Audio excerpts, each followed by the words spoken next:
Alright, so, everybody, start again. So, my main claim is that society has reached a negative dependency on smart technology. And so, for definitions of smart technology, that would be a cell phone, smartphone, tablet device. Other definitions would be a technological waste, so that comes to where what happens to these devices once we're done with them. The three claims I want to make about the dependency is going to be the cost of all the smart technology that we have. Also the decline in social interaction, and also the cost on our health.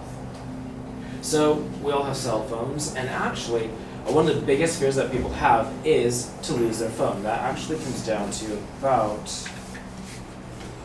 I think the number came to a 94% of people are always afraid to lose their phone. Now with the cost of those phones, it actually comes down to about $200 per lost phone, $300 when it comes down to like the iPhone 6 Plus. So not only the cost for those phones is going to be a very big cost on ourselves to one, replace, second to upgrade, and to keep funding our dependence on these phones and smart devices. Now this cost also comes from the environment as well. Some of the devices include such minerals as lead, nickel, cadmium, and mercury, which could have lasting impacts on the environment when it comes down to them not being used anymore. As well as such minerals that are so precious like gold, copper, and engineered plastics, which are both a cost to develop, so we have a lot of energy being taken out of what we use every day to just live our lives, to also create these devices as well. But on a plus side, recycling these and not putting them back into the environment will actually save about 3,675 of the electricity used in U.S. homes throughout the year. Now, not just the cost on the environment and our wallets, but also the decline in social interaction. We have such a dependency on these devices that we are always using them. It comes down to about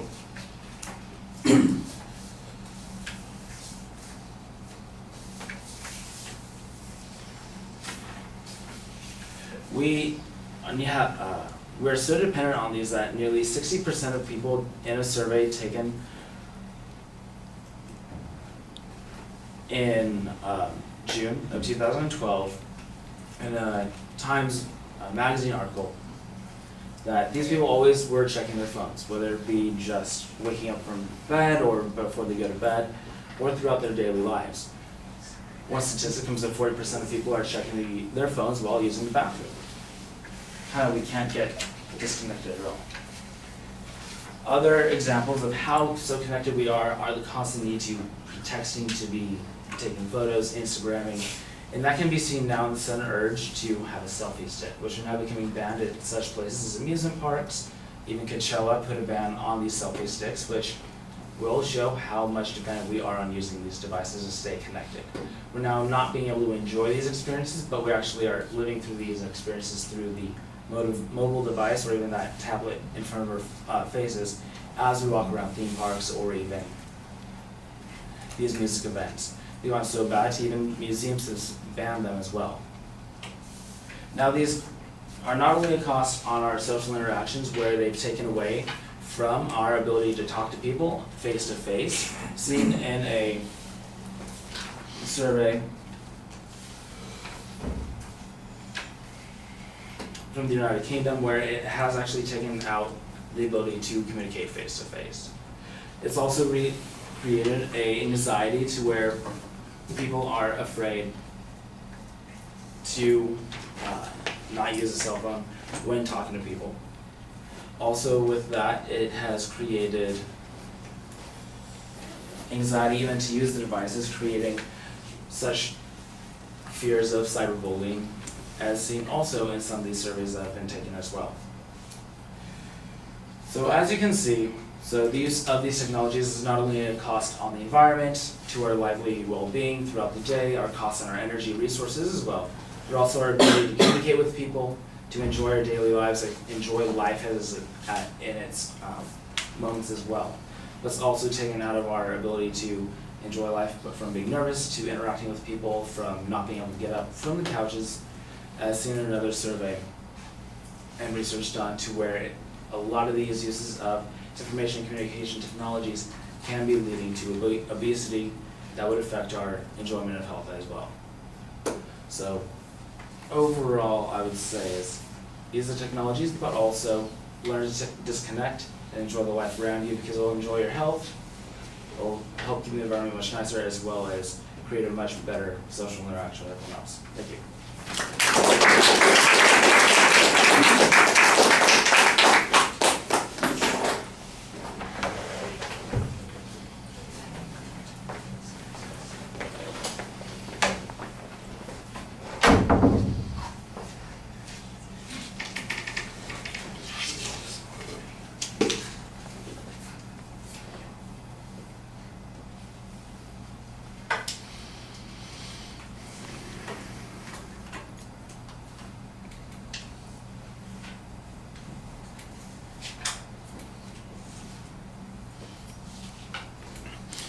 All right, Mark, you have a pretty clear statement of the proposition at the beginning of the speech. There is a preview of what the structure is going to be, although the secondary points don't really seem to be labeled as claims. They're just kind of topic areas that are going on. I think when you get to that first point, for instance, there's a good illustration of that, because the cost issue turns into a fear of losing the phone issue, and then it's tied in with a waste issue. So I'm not exactly sure how those things fit together. I think that there's got to be a more effective way of communicating the issue that you're talking about here.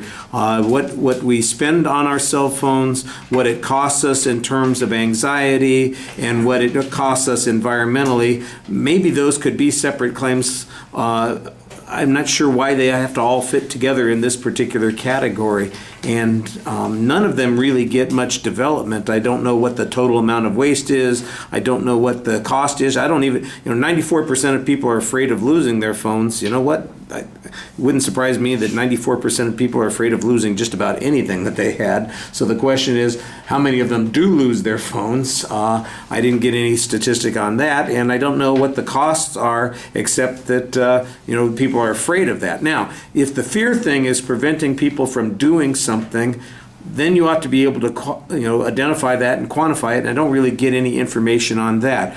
There is, at the end of the speech, you kind of suggest that the real issue here is that the stress that people put on themselves because of their dependence on the phone is the cost that we are paying. Then I think that needs to be the argument that you develop, and it's not as developed as it needs to be.